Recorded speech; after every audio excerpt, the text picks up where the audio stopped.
Goeiemôre. Baie welkom by die erediens vandag. By ons saam wees as ook 'n gemeenskap van gelowiges. Mag dit vir elkeen van ons opnuut 'n ontmoeting met God en met mekaar wees. En ons het ook die Here se nabyheid ons sal vul daarmee. Vriende, kom ons groet mekaar en sê vir mekaar welkom. As jy nie weet wie sit langs jou en die vraag gou vir mekaar, kom ons groet mekaar.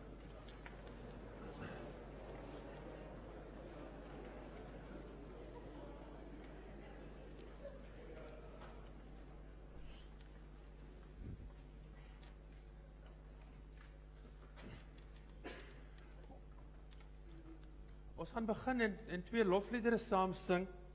Die eerste een is, en let op die woorde, het jy gehoor dat eenmal hier alles nuut gaan wees. En die tweede lied is dan, wat daarbij aansluit, kom Jesus kom. Ons gaan staan vir al twee, let op die woorde, vir al die tweede lied, miskien is dit nie so bekend nie. Kom ons probeer ons bes en ons sing tot eer van die Here.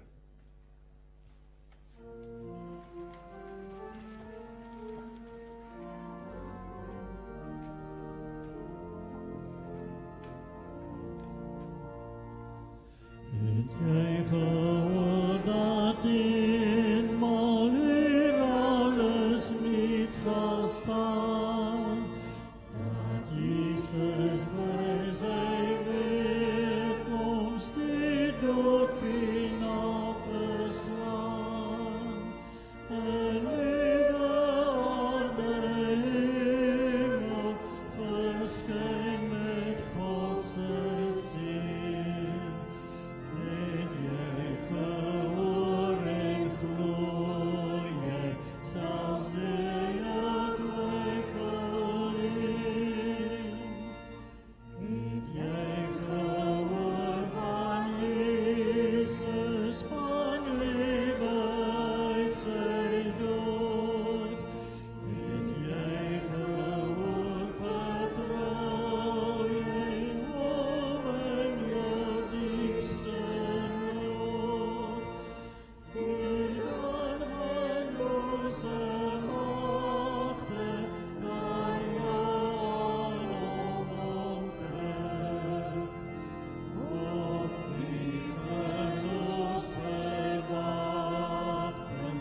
oor die wederkoms van die Here, en ons in die afgelope weke 'n paar maal gesê het, wie is God? En ons elke keer sê dat ons hier wees word bepaal deur wie God is.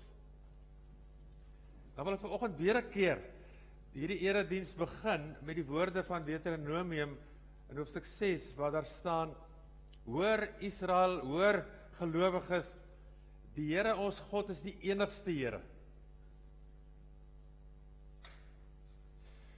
En dan in die Nuwe Testament sê die Hebreërs skrywer, Jesus Christus, en Johannes het ons nou vir ons gesê, Jesus is God wat 'n mens geword het en onder ons kom woon het. Jesus Christus is gister en vandag dieselfde en tot in alle ewigheid. En dan sommer ook Openbaring 1 wat sê, ek is die Alfa, sê die Here, en die Omega, die begin en die einde, die een wat is en wat was en wat kom, die Almagtige. En eintlik sê hy daarmee, ek is die enigste Here. Ek is die Alfa en die Omega, die een wat was, wat is, wat kom, die enigste. Vriende, in hierdie onbegryplike, groot, genadige God, sy teenwoordigheid is ons vanoggend en leef ons elke oomblik. En dis hy wat ons groet, genade vir julle en vrede van God ons Vader en van Jesus Christus ons Here, deur die kragvolle werk van die teenwoordige Heilige Gees. Amen. Ons gaan nou nog 2 liedere sing, want ons sing vir en oor hierdie God. Ek het Jesus lief, en dan Bless the Lord, O my soul, 10,000 reasons, waarmee ons sê dat hier en hierna kan ons hierdie God loof. Kom ons staan en ons sing hierdie 2 liedere.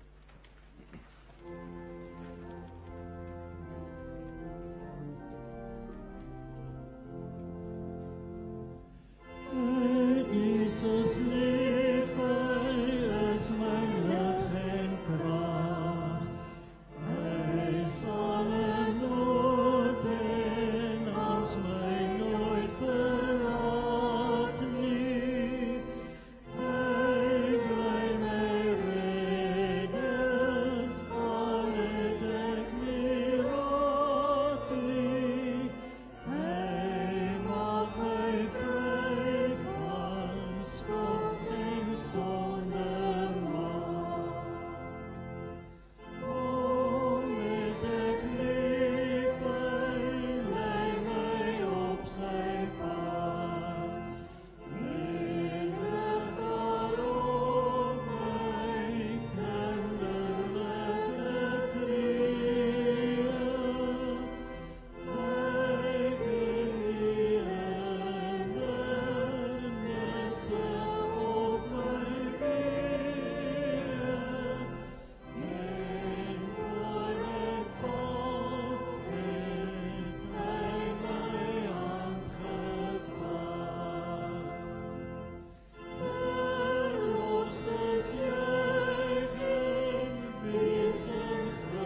It's a new day dawning. It's time to sing your song again. Whatever may pass and whatever lies before me, let me be singing with the evening light. Praise the Lord, my soul, oh my soul, worship His holy name. Sing like never before, oh my soul, I worship Your holy name.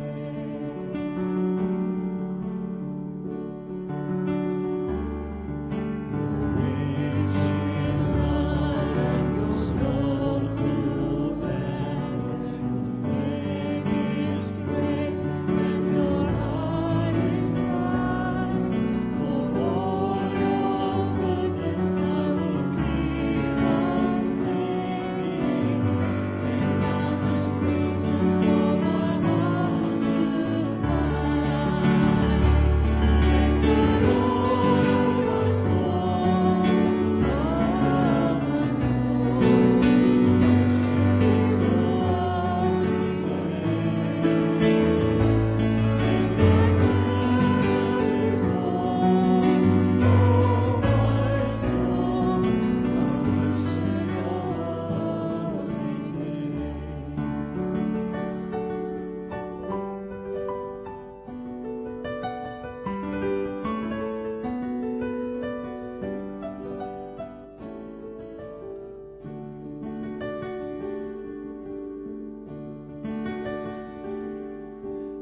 On that day when my strength is failing, the end draws near and my time has come.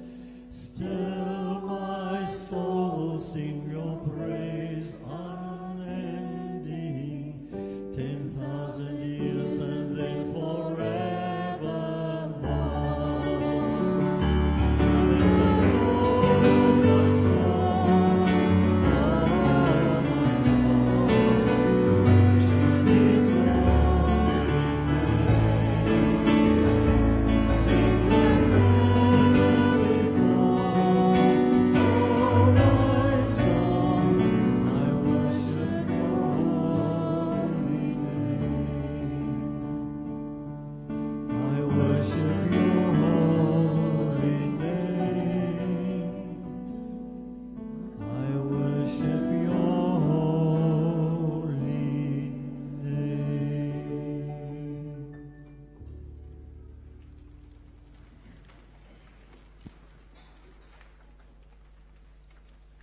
As daar van die kinders is wat wil vorentoe kom, is julle welkom. En dit maak nou nie saak regtig hoe oud jy is nie. Die kategese, die sondagskool is verby vir die kwartaal, so julle gaan weer terug na die tyd na julle waar julle nou gesit het. Maar ten minste kan julle gou julle bene rek.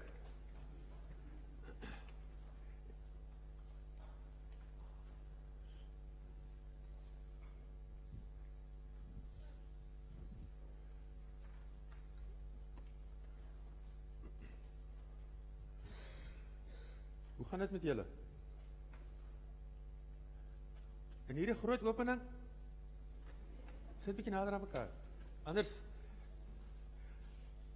voel dit soos die kerk wat alles hier voor leeg is. Dan kan ek net niks sien nie.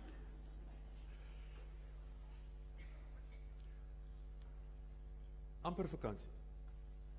Is julle bly? Ek wil 'n versie vir julle in die Bybel lees. Vanoggend, maar kom ek gaan dit sommer op die bord lees.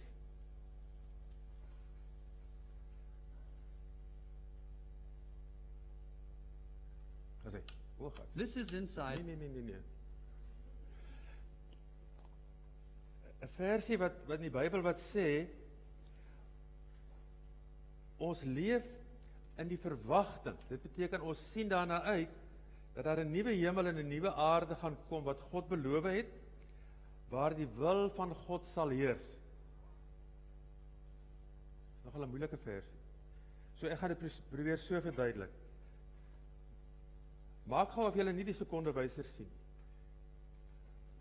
Dan hierdie ander wysers kan ons amper nie sien loop nie. Of kan julle hulle sien loop, beweeg? Hierdie ander twee, behalwe nou hierdie een wat beweeg, kan ons nie regtig sien nie. Nou baie keer voel die lewe vir ons so. Dit was laas Sondag ook Sondag, en Maandag, en Dinsdag, en Woensdag, en Donderdag. Dis soos 'n horlosie, hy loop al in die ronde. Alles is my elke dag dieselfde. Maar party dae, dan wonder ons, waaroor gaan dit nou eintlik? Wat doen ons nou eintlik hierso?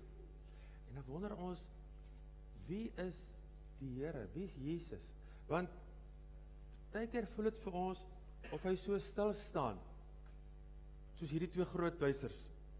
As jy nou nie die sekondewyser kyk. Dit lyk of hulle glad nie beweeg nie. Baie keer voel ons of die Here ook so ver kan wees. Maar as ons hom nou na die ander kant kyk, en ek kan nie hierheen oopmaak nie, so gaan ek vir julle wys op die bord. Kyk gou hoe lyk ons, as ek, nee, hierso, julle kan hier voorkyk sommer. This is inside of a minute. It hangs down from a point and swings back. So dit sê vir ons, dat hier agter, hier wat ons nou nie kan sien nie, is daar 'n klomp ruitjies en pinnetjies en goedjies wat beweeg en wat seker maak dat hierdie wysers reg, want hy het wel 'n bietjie beweeg, hy was net hierso gewees toe ons begin het. Nou is hy al daar. Ons kan dit nie sien nie. En vanoggend wil hierdie versie in die Bybel vir ons sê dat ons is hier op aarde, alles gaan my elke dag dieselfde. Nou is dit 2025, dan 2026, dan 2027. Maar eendag gaan die Here alles nuut maak. Maar hy is elke dag teenwoordig, hy is by ons elke dag, hy is by ons as ons gaan slaap, hy is by ons as ons gaan vakansie hou, hy is by ons as dit naweek is, of as dit week is, of as ek toets skryf, as ek bang is, as ek alleen voel, hy is altyd by my. En Jesus, die Here se ratte, is altyd besig om vir my veilig vas te hou. Dit moet ons altyd weet. Al lyk dit of alles stil staan, al lyk dit of daar niks gebeur nie, Jesus is altyd by my. So nou gaan ons 'n lied sing, waarmee ons dit ook vir mekaar gaan sê.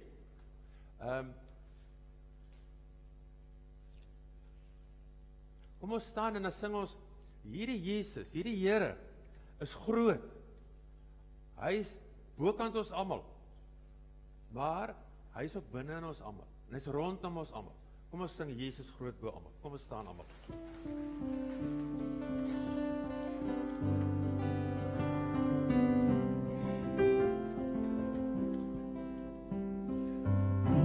Jesus, groot bo almal, sterke verlosser, machtige Here en Heiland, Emmanuel, God is met ons, reddende Here, levende woord. Here, nie meer twyfel, vrede en blydskap, lewe en oorvloed gee.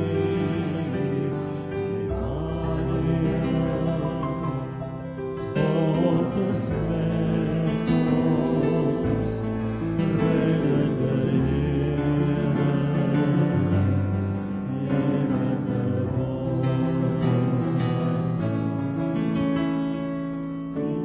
Jesus, oor alle grense, ryk en bevrijding, u liefde red volk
gou staan en dan gaan ons geloof bely. Ons gaan vir mekaar sê, ons glo in hierdie Here.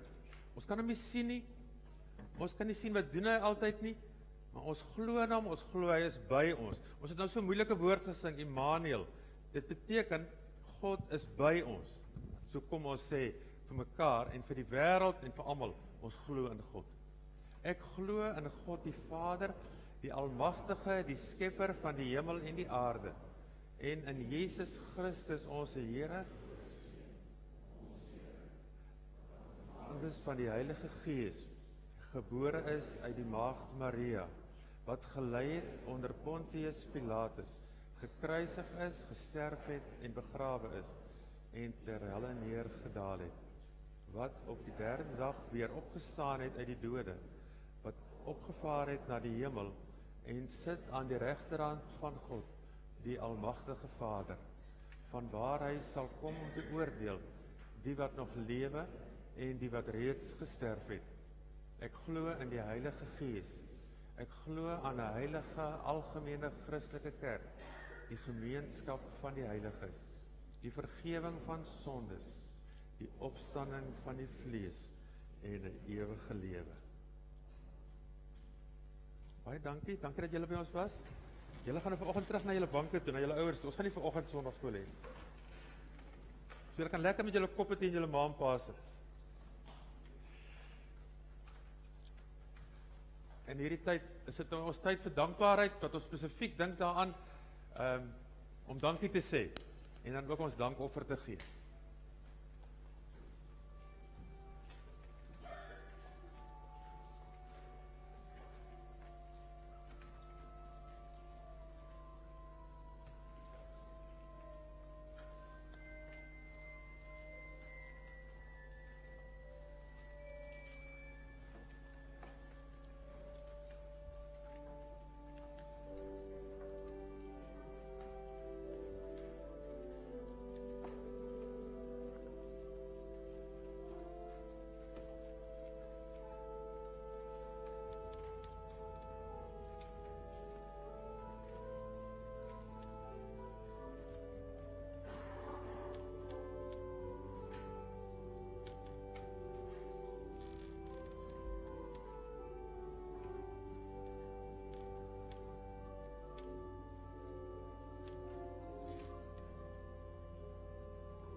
Here, God van liefde, as ons vanoggend hierdie dankoffer gee,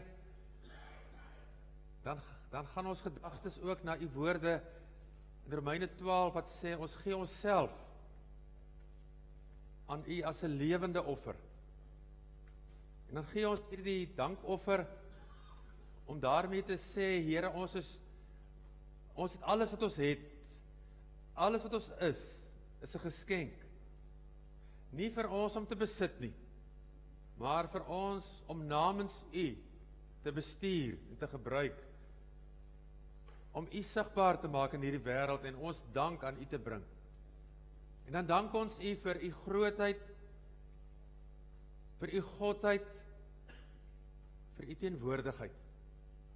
Dan dank ons U vir U woord. U woord wat lewend word. U woord waardeur U met ons praat en wat nuut is elke dag. En dan dank ons die Here vir mense saam met wie ons dit kan lees. Mense wat ons verantwoordelik kan hou om seker te maak dat ons U woord reg hoor en reg leef.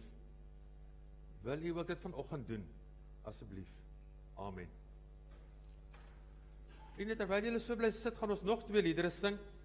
Here van liefde.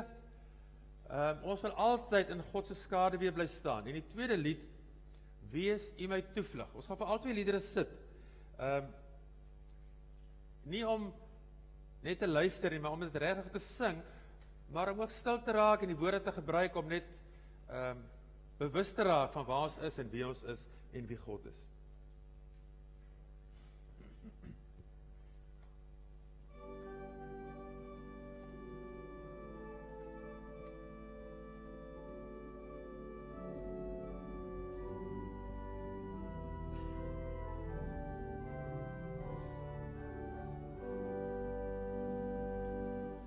Heere God van liefde, waar ons ook mag gaan, wil ons in U skade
Vriende, ons gaan saam lees vanoggend uit Matteus 24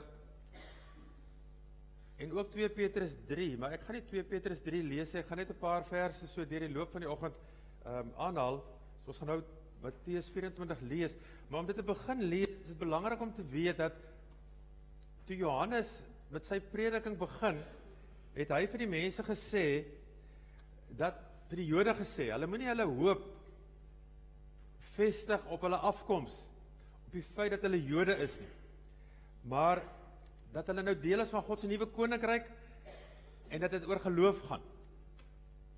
En die Jode het nie baie daarvan gehou nie, want hulle het geglo dat as Joodse volk, God hulle gekies het, en hulle uitgesonder is, en hulle belangrik is, en dat die feit dat hulle Jode is,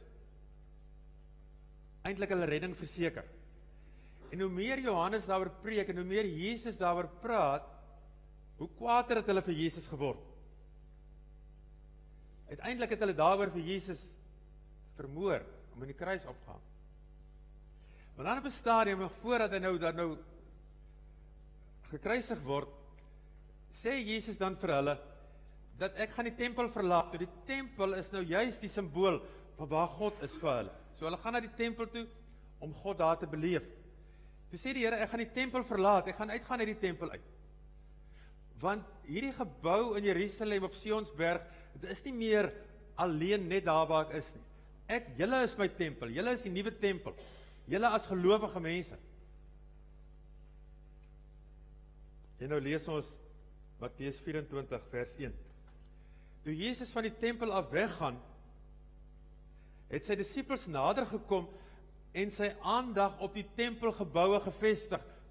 Hulle wou eintlik van hom sê, maar Here, kyk net, hoe kan jy sê jy gaan die tempel verlaat? Dis hierdie pragt, mooi geboue. Maar hy antwoord hulle, julle sien al hierdie dinge, al hierdie geboue. Dit verseker ek julle. Hier sal nie een klip op die ander bly nie. Alles sal afgebreek word. En ek bedoel daarmee letterlik die afbreek van die tempel, wat dan ook in 70 na Christus gebeur het, wanneer die Romeinse gouverneur Titus kom, die keiser, en het die tempel totaal en al afbreek, in die oorlog, toe hy Jerusalem oorneem. Vers 3, nadat Jesus op die Olyfberg gaan sit het, kom die disippels alleen na hom toe en vra, sê vir ons, wanneer sal hierdie dinge gebeur? En wat sal die teken van u koms en van die einde van hierdie wêreld wees? Toe antwoord Jesus hulle, pas op, dat niemand julle mislei nie. Baie sal onder my naam kom en sê, ek is die Christus. En hulle sal baie mense mislei. Julle gaan die rumoer van oorloë en gerugte van oorloë hoor. Pas op, moenie verskrik word nie. Dit moet kom. Maar dit is nog nie die einde nie. Die een nasie sal teen die ander op te staan kom, die een koninkryk teen die ander. Op baie plekke gaan daar hongersnode en aardbewings wees. Al hierdie dinge is geboortepyne, die begin van 'n nuwe tyd. Die mense sal julle oorlewer om mishandel te word. Hulle sal julle doodmaak. Julle sal deur al die nasies gehaat word, omdat julle my naam bely. In daardie tyd sal baie mense van die geloof afvallig word. Hulle sal mekaar verraai en mekaar haat. Daar sal baie vals profete kom en hulle sal baie mense mislei. Omdat die minagting van die wet van God sal toeneem, sal die liefde by baie verkoel. Maar wie tot die einde toe volhard, sal gered word. En hierdie evangelie van die koninkryk sal in die hele wêreld verkondig word, sodat al die nasies die getuienis kan hoor. Eers dan sal die einde kom. Ons lees eers net tot daar, en dan gaan ek so 'n paar verse van 2 Petrus 3 mettertyd aanhaal. Vriende, mense wil baie graag weet, wanneer wederkoms gaan plaasvind. Vanaf die jaar 50 na Christus, toe die Tessalonisense briewe geskryf is, tot so onlangs as verlede week, word hierdie vraag gevra. en word daar dikwels met ingewikkelde berekeninge, of dat persone daarop aanspraak maak, dat hulle direk 'n stem van God gehoor het, probeer hulle pogings aanwend, om presies te bepaal, wanneer gaan die wederkoms van die Here plaasvind. En elke keer, ek wil daar was nou al duisende, sulke voorspellings. Elke keer, word 'n klomp mense op sleeptou geneem, en verwar. En elke keer, vergeet mense, van 'n vorige keer, toe dieselfde voorspellings daar was, en daar niks van gekom het nie. En elke keer, vind die wederkoms nie plaas nie. Daarmee saam, gebeur dit, soms so tussen ons, sonder dat daar nou 'n amptelike voorspelling is, dat ons in die koerant lees, of met mekaar praat oor wat ons in die koerant gelees het, of oor op die televisie nuus gesien het, of wat rondom ons, hier in die dorp, in die omgewing gebeur,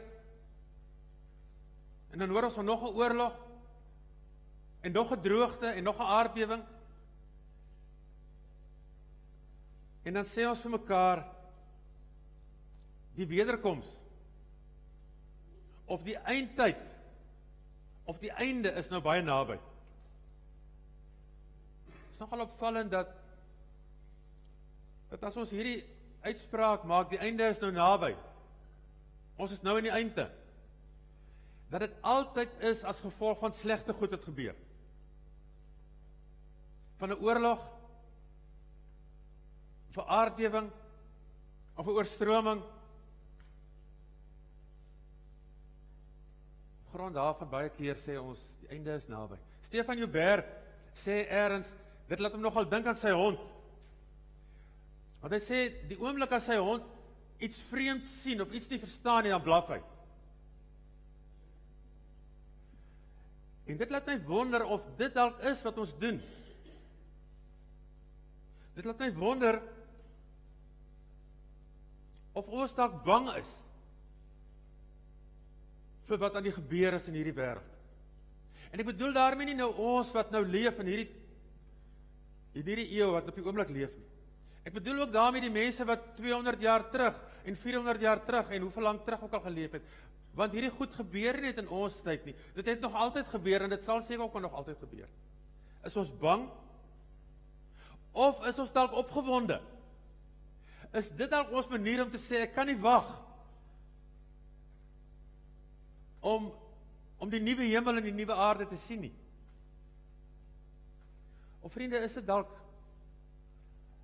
dalk onbewustelik vir ons 'n ontsnappingsroete? Om te sê, ek sien net die kans vir hierdie gemors, vir hierdie swaar kry, vir hierdie ellende van hierdie aarde nie. Ek wil net hiervan verlos word. Ek wil net hier uitkom. Daarom is dit dalk goed om vanoggend net so hier en daar ons potlood neer te sit op 'n plek waar die Bybel vir ons iets sê oor die eindtyd. En dan kan ons nie anders nie as om te begin by Hebreërs 1 wat sê dat in die ou tyd, in die verlede, het God op baie maniere en het hy baie keer met ons voorvaders gepraat deur die profete. Maar nou in hierdie laaste dae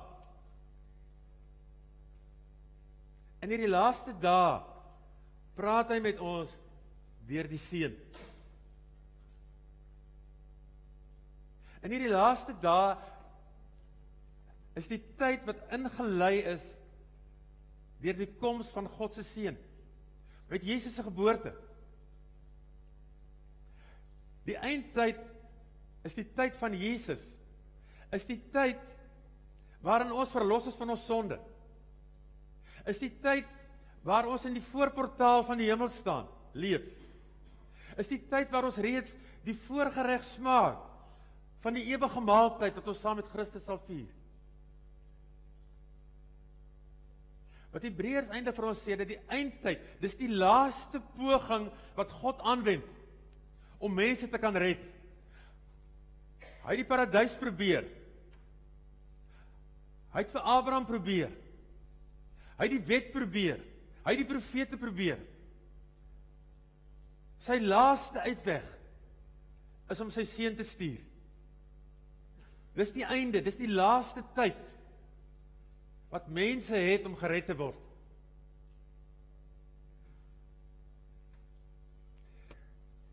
Handelinge 2 sê ook vir ons iets van die eindtyd. In Handelinge 2 haal hy 'n profesie van Joël aan en dan sê hy in hoofstuk 2 vers 17: So sal dit in die laaste dae wees. Ek sal my gees uitstort op alle mense.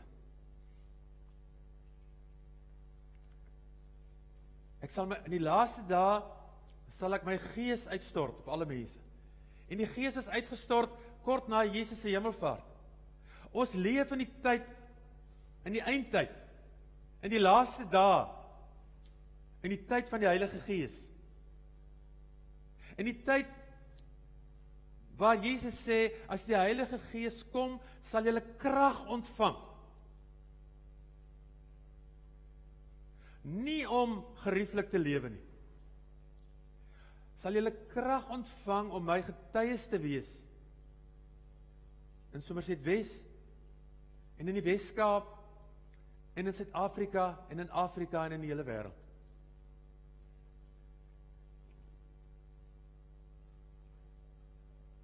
En dan praat die Bybel ook dat in die eindtyd sal daar swaar tye kom. Romeine sê ons sug. Juis ons wat verlos is, juis ons wat die redding het, juis ons wat al so ietsie proe van die hemel, ietsie sien van ons ewige maaltyd, ons wat al weet wat vir ons voorlê, ons sug, omdat ons swaar kry, omdat ons in hierdie wêreld leef, omdat ons blootgestel is aan die ellende en die pyn en die sukkel van hierdie aarde.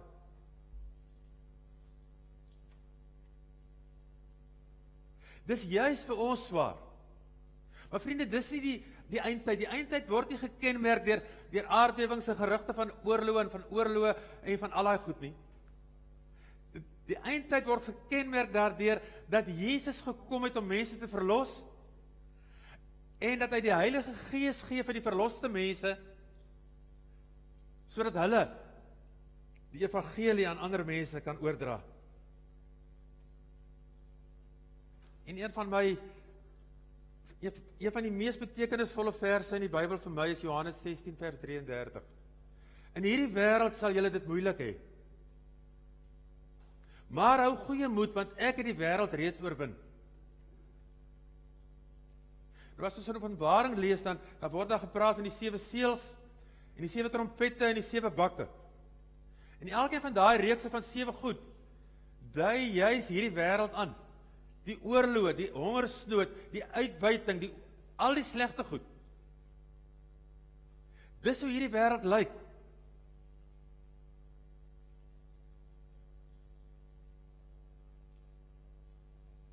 Vriende, hierdie wêreld, hierdie eindtyd.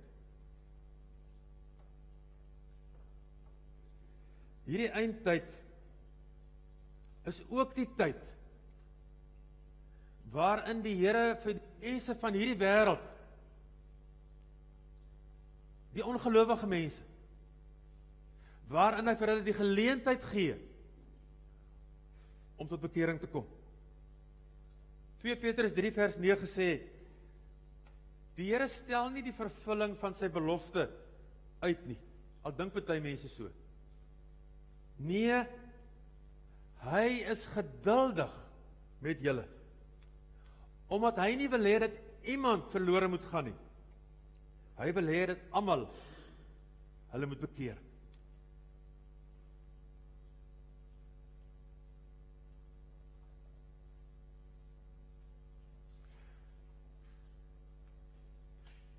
Ons leef in hierdie wêreld. Die oorlog in Israel, oorlog in Rusland, die aardbewings, die oorlog op die Kaapse vlakte, die korrupsie in ons land, die liefde wat by baie mense verkoel, die valse profete wat oral verskyn. Vriende, dis nie 'n aanduiding dat die wederkoms nou baie nader is as wat dit 300 jaar terug was, want toe het hulle dieselfde gesê. Hierdie goed is die aanduiding van hierdie lewe. Hulle vra vir die Here, wanneer gaan jy weer kom? Wanneer gaan jy die koninkryk van Israel kom nuut maak? Gaan dit gou gebeur, Here? Gaan jy die Messias wees? Gaan jy ons kom hemel op aarde gee? Dan sê hy nee. Nee. En moenie dink omdat jy gelowiges is, gaan daar nou nie meer oorloë wees nie. Gaan daar nou nie meer aardbewings wees nie. Gaan julle nou gerieflik kan lewe, gaan geen onheil julle tref nie. Julle gaan in hierdie wêreld leef. Julle gaan hierdie goed sien. Julle gaan dit ervaar. Die wederkoms sal plaasvind. Maar julle moet maar nog hier leef. En ek gee vir julle die Heilige Gees, sodat julle in hierdie stikkende wêreld die verlossingsboodskap aan mense kan gaan oordra.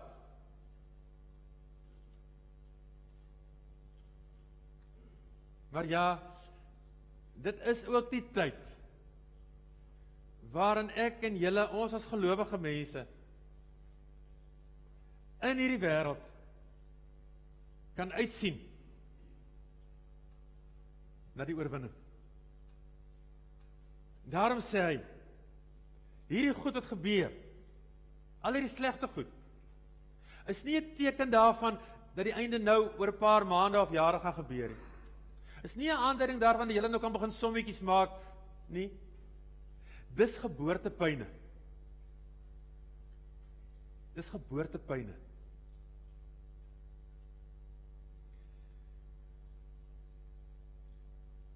Ek hoef nie te verduidelik wat geboortepyne is. Maar gaan vra vir enige ma, 'n uur na die geboorte van 'n baba, het sy vergeet van die verskriklike pyn, omdat sy die vreugde van 'n bondeltjie mens in haar hande het. Hierdie goed wat gebeur, vriende, die oorlog in ons eie land, die bende oorloë, die oorlog waar ook al in die wêreld, herinner ons daaraan, dat daar 'n nuwe hemel gaan kom en 'n nuwe aarde. Herinner ons daaraan, dit is nie alles nie.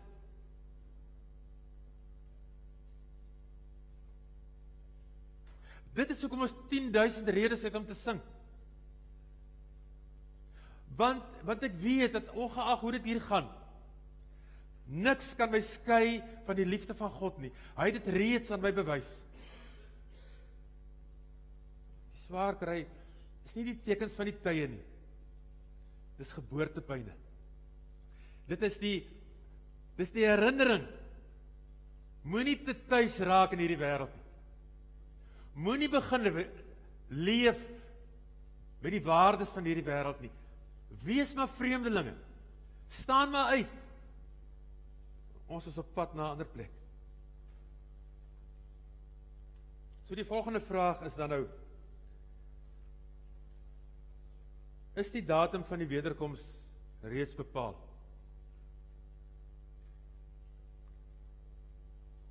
Ek vermoed dat baie keer ons wel dink dat daar 'n vaste datum is wat die Here bepaal het, dat dit gaan gebeur. Daarom probeer ons bepaal. Daar probeer wiskundiges en allerlei mense, allerlei formules en logaritmes en wat ook al gebruik om te kyk wat is hierdie datum om in hierdie geheim te kan inkom, om dit te kan breek. Maar vriende, as ek in die Bybel lees, dan lyk dit nie vir my of daar so 'n datum is nie. Dan lyk dit eerder vir my of ek en jy, ons as 'n gemeente, ons as kerk van Jesus Christus hier op aarde, dat ons daai datum kan bepaal. Nee, nie bepaal nie, beïnvloed. Ons kan daai datum beïnvloed. In Openbaring 6 word die 5de seël opgemaak en dan sien Johannes die gelowige, die mense wat nou reeds gesterf het, dan sien hy hulle in die hemel en dan vra hulle vir die Here, hoe lank nog voordat U 'n einde maak aan hierdie verdrukking op aarde. En dan antwoord die Here en sê, hulle moet maar nog 'n rukkie wag, totdat hulle mededienaars, wat ook doodgemaak gaan word, ook daar is. Wat aansluit by 2 Petrus 3 vers 9, wat ons nou reeds na gekyk het. Hy stel nie die vervulling van sy belofte uit nie, maar hy is geduldig met julle. Dis so asof God sê, julle wat gelowig is, moet maar nog swaar kry. Ek hou julle vas in my hand, niemand sal julle uit my hand ruk nie. Maar ek kan nie nou 'n einde maak nie, want rondom jou is daar mense wat gaan verlore gaan.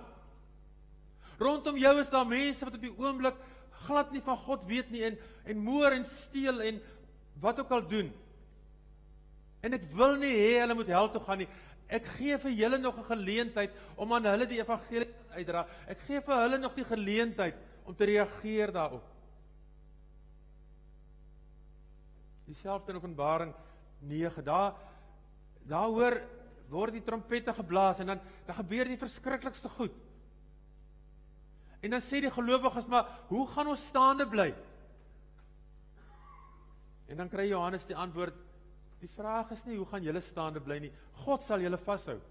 God het julle gemerk, op julle voorkoppe en op julle hande. Dit is 'n simboliese merk, om te sê, God hou julle vas. Hy sal julle nie uit sy hand los nie. Julle is nie die probleem, die vraag is nie of julle gaan staande bly nie. Die vraag is, wat van die ongelowiges? En dan gee hy vir die mense 'n boekie, die evangelie, die goeie tyding, sê, gaan gee die boodskap vir hulle. En al maak hulle julle ook dood, gaan net aan, en gaan verkondig die evangelie, sodat mense tot bekering kan kom.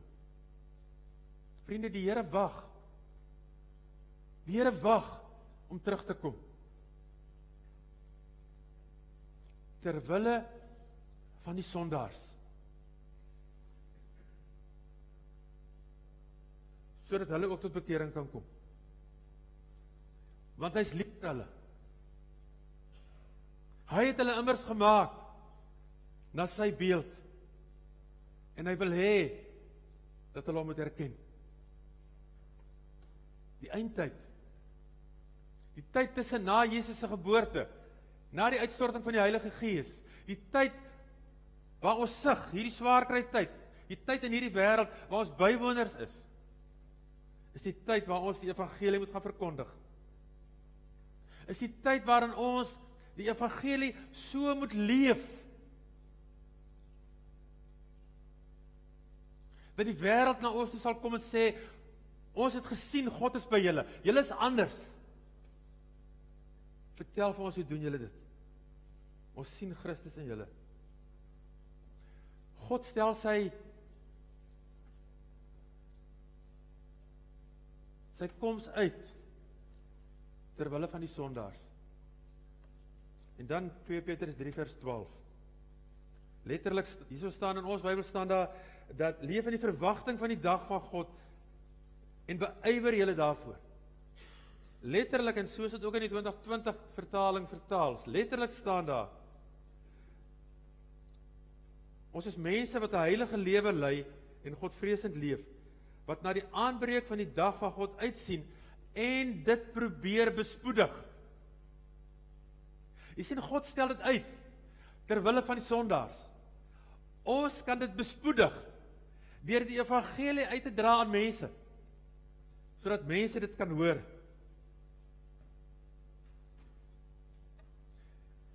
Is daar dan 'n spesifieke datum, waarop die wederkoms gaan plaasvind? Nee. Aan die een kant stel God dit uit, aan die ander kant kan ons dit bespoedig, dit verhaas.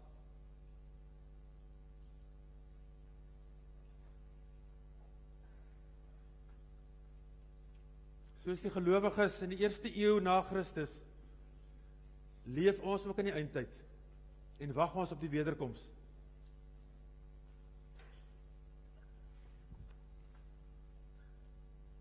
Ons moet versigtig wees, om nie ons rol te onderskat nie, ook nie te oorskat nie, maar ook nie te onderskat nie, want ons het die verantwoordelikheid om die lig vir die wêreld en die sout vir die aarde te wees. Ons het nog vandag om vir die ongelowiges te bid en om die goeie nuus te versprei. Ons het nog vandag om so te leef dat die wêreld Jesus in ons sal sien. En na ons toe kan kom en vra, wat is julle geheim? Amen.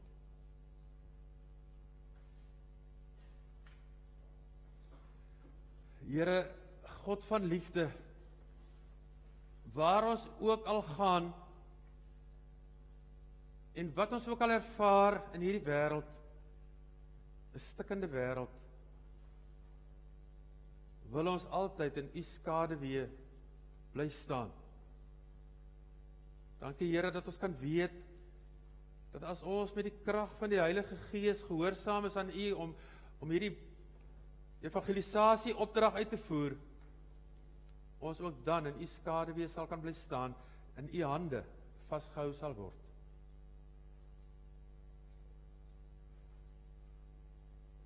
Here, gebruik ons om in hierdie wêreld met vrymoedigheid voort te gaan om ligdraers te wees. Amen. Vriende, net voordat ons 'n laaste lied sing, of nee, nie 'n laaste lied, nog 'n lied sing. Julle het almal die familiediens gekry, daar's 2 afkondigings nie op die familiediens nie. Die een is dat Oktober maand is die gemeente se spesiale 10de maand dankoffer-insameling. So Oktober begin hierdie week wat voorlê. Dis die 10de maand en dis deel van die kerkraad se begroting, van die gemeente se begroting. En hierdie jaar is ons mikpunt vir hierdie insameling R750.000. So R3/4 miljoen. En ons wil amper na ons asem snak. Gelukkig is ons nie die hoof van die gemeente nie, maar God. Mag ons ook in hierdie tyd nadink oor wat ons verantwoordelikheid daarin is. So julle is welkom om julle bydraes te gee vanaf dan nou die eerskomende week. En dan die ander afkondiging, vriende, oor 6 maande aan die einde van Maart volgende jaar verstryk my dienstydperk in die gemeente. En die kerkraad gaan nou in die volgende week of weke begin met die proses om 'n ander dominee te beroep. En ons vra ook die gemeente se voorbidding daarvoor. Vir die persoon wat beroep gaan word, maar ook vir die proses wat gevolg gaan word om 'n volgende persoon te beroep. Kom ons sing 'n laaste lied. Ons gaan die Daniël lied sing. Ons noem dit die Daniël lied. Dit is 'n lied wat eintlik Daniël se storie vertel. Begin met in hierdie donker uur sien ons die skrif aan die muur en die tekens van die tyd. En dan ook Daniël se versekerdheid dat hy staan en sê, maar ek dien die Here. Kom ons staan en ons sing hierdie lied.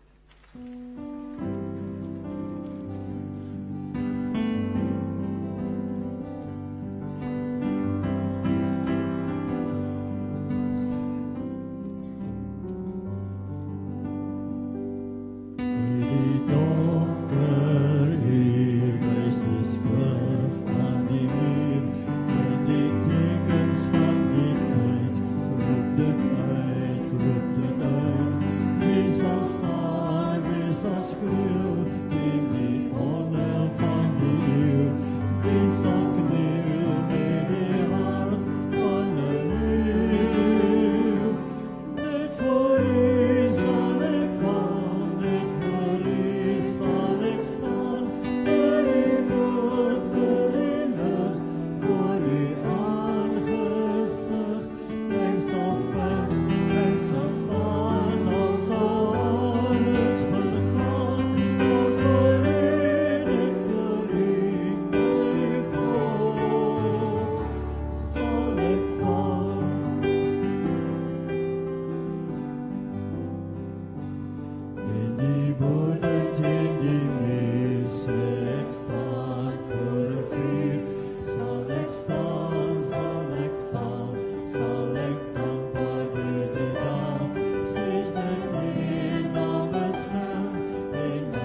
vriende, ons is nêrens toevallig nie.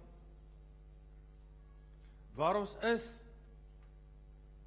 en wanneer ons daar is, daar het God ons geplaas. Waarheen ons ook al gaan, daarheen stuur God ons, om God daar te beleef, en om mense daar tot 'n seën te wees.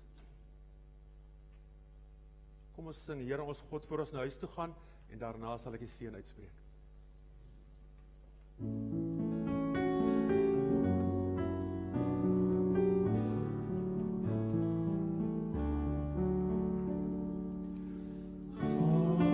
Met ons saam, as ons huiswaarts keer, by ons naby in lief en liefde o Heer.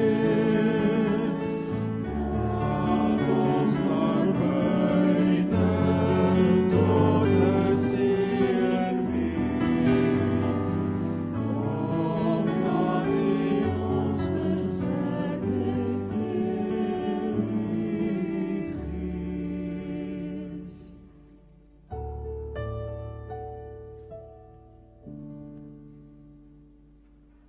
Die genade van ons Here Jesus Christus